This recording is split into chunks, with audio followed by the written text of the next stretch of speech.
Hello, everyone. My name is Anthony Martinson. I'm 24 years old. I'm considered visually impaired. I'm currently out of Dallas, Texas. However, uh, my hometown is Miami, Florida. I've moved around a lot, but I call Ohio home currently, specifically the city of Akron. Today, I wanted to just talk a little bit about what's going on in this country and all of the negative things that are happening. I want to start all the way back at the beginning of 2020. First thing that we dealt with as a country was the coronavirus pandemic, also known as COVID-19. I'm sure, as everyone's heard, there's been pro and con to the lockdown and the quarantining efforts of our government. I personally agree to them to a certain extent.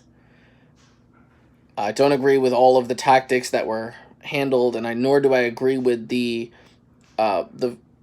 way our government handled it. And I think that the response was a little delayed.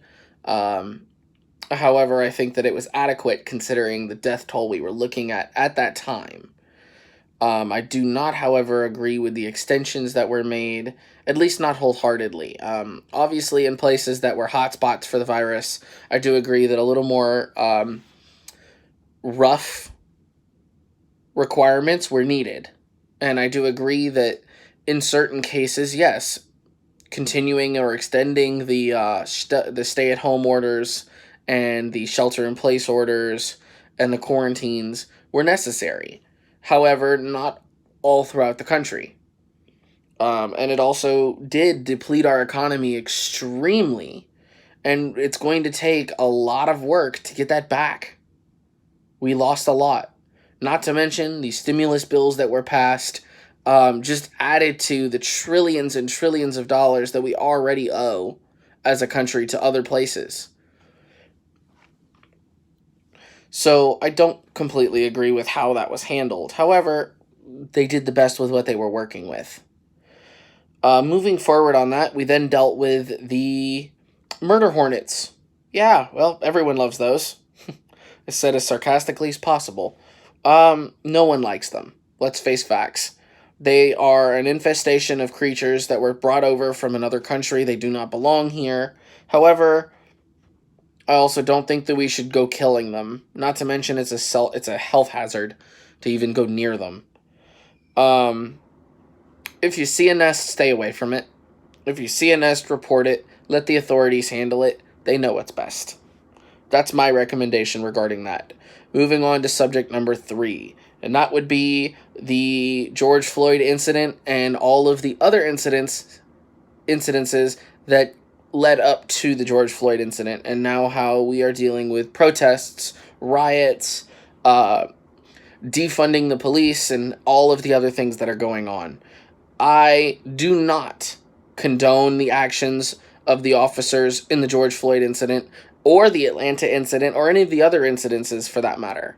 I do not agree with the tactics that were done and and the choices of force that were used. I do not agree that our police should be as funded as they are. I actually am against beat cops and your everyday patrol units carrying lethal weapons. I don't think they need it. Which I'll get into a little bit later. However, ultimately speaking, they are considered law enforcement for a reason. They are there to enforce the laws that are passed down by legislation. They're doing their jobs. Yes, they're doing them poorly, but they're doing their jobs.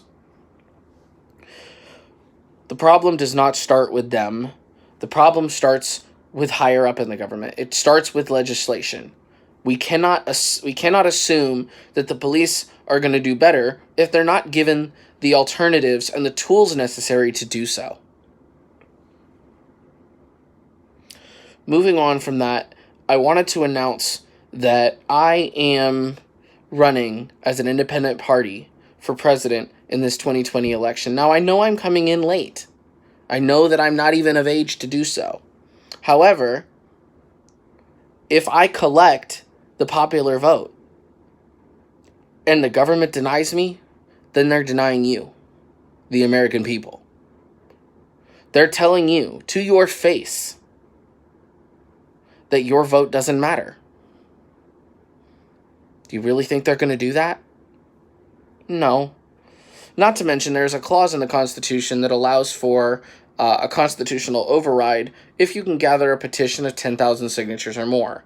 And I intend on using that. Now, what I'm going to do here today is I'm going to go ahead and read you guys my opening statement. This was also sent out to all the local media outlets in the last 48 hours, and I'm hoping that I'll get some contacts back from these people very soon and set up an actual public interview over broadcasted media. However, for now, YouTube is going to have to be my function place. I am on Twitter. I also have a Facebook page, and I'll be getting to those informations later on. However, let me start with my opening statement. We all have been waiting, biting our tongues, in the hopes that our government is going to fix itself. It hasn't, guys. It's not going to happen. Well, it's time that we step up and make it happen. It is time for change. It has to start somewhere. Join me in my quest to right the wrongs this crumbling country has committed. It's time for the people to decide. Our laws are outdated and our policies are unjust. We need to step up and fix it ourselves.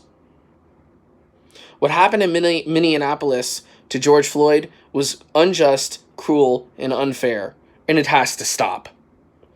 Police attacking peaceful protests is just wrong. It has to stop. Our government lying to us or keeping the truth hidden, for whatever its reasons may be, is wrong. It has to stop.